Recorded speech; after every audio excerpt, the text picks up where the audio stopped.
માન્ય ધારાસભ્યશ્રીઓ મહેન્દ્રસિંહ, નટવરસિંહ, ગૌતમભાઈ તેમજ યુવા કોંગ્રેસના પ્રમુખશ્રી, અન્ય કાર્યકર મિત્રો, સૌ સાથી દોસ્તો, નડિયાદ સરદાર સાહેબની જન્મભૂમિ છે. ગુજરાત મહાત્મા ગાંધીનું ગુજરાત છે, સરદાર સાહેબનું ગુજરાત છે. મહાત્મા ગાંધીએ પણ સત્યને માટે અને સત્યની લડત માટે અંગ્રેજ ગવર્મેન્ટ સામે લડાઈ ઉડાવી અને એ લડતમાં એમને વિજય મેળવ્યો ત્યારે એ જંપીને રહ્યા.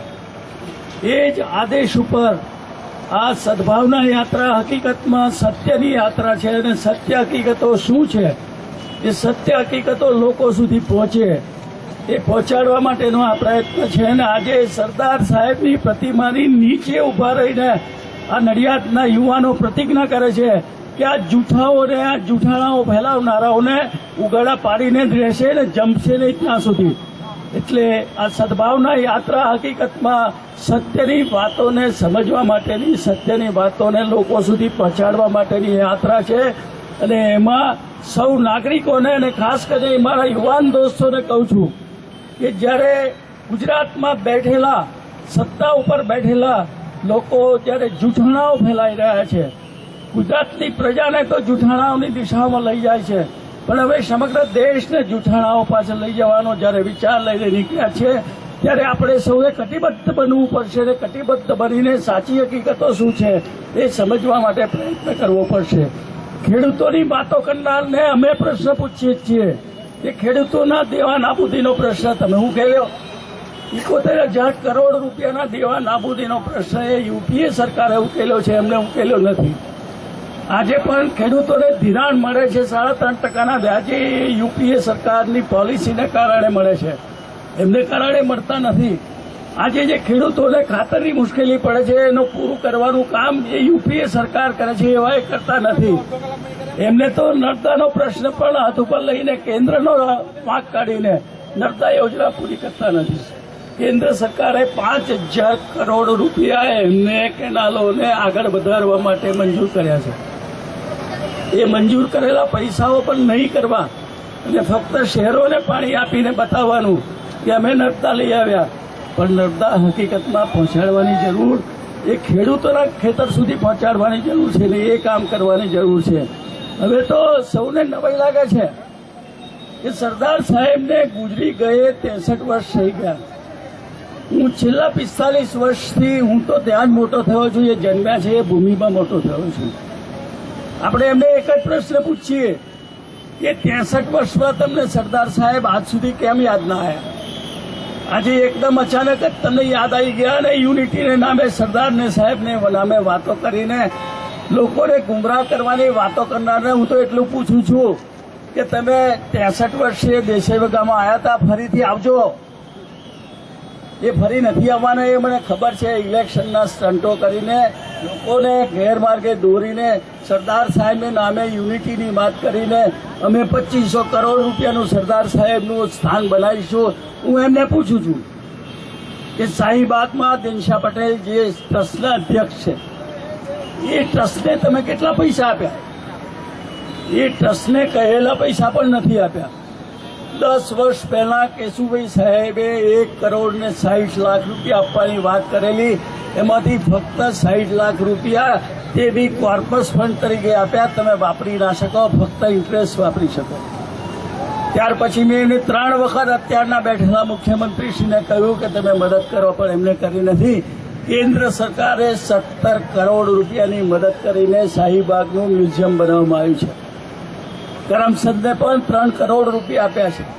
એ ઉપરાંત પણ કરમસદને વિવિધ પ્રકારે એમને મેમોરિયલ બનાવવા માટેની મદદ કરી છે.